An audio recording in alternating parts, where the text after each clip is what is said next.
Bonjour Christian de Raft et bienvenue sur Made in 80. Bonjour Made in 80. Petit comeback sur votre carrière. Parlons du groupe Raft et du tube Y'a qu'à danser.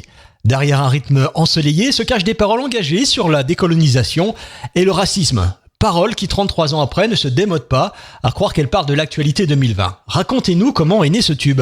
La musique est née un peu par hasard, par accident.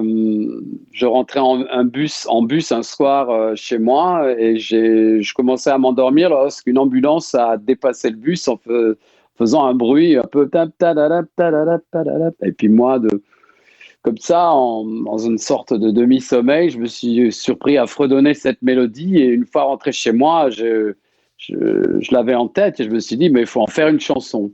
Après, le texte est venu par la suite et c'était même la première chanson que j'écrivais en français, puisqu'auparavant on écrivait surtout en anglais. D'accord. Et voilà, mais pour moi c'était important, c'était à l'époque, il y avait pas mal de problèmes, peut-être, il y en a toujours d'ailleurs aujourd'hui Tout encore. à fait.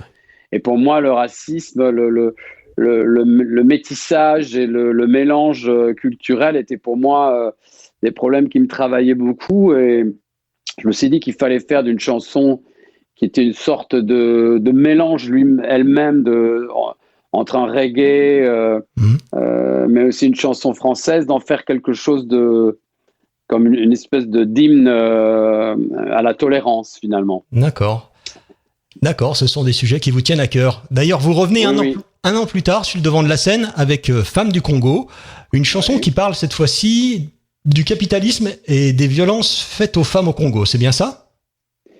Alors bon, c'est une chanson, elle, de mon compère de l'époque de Raft, Pierre Schott, et c'est une chanson qui parle plus exactement je dirais, de ce que nous avons perdu de l'essentiel finalement, Oui. de notre humanité, avec le monde moderne et l'accélération de la vie de tous les jours qui fait qu'on perd un peu nos racines finalement. C'est plutôt ce sens-là, je dirais, de la chanson, mais on peut y mettre évidemment ce qu'on veut y mettre, hein. C'est jamais vraiment fermé. Non, c'est vrai que vos paroles sont subtiles et donc il faut décrypter derrière un peu vos pensées. Oui.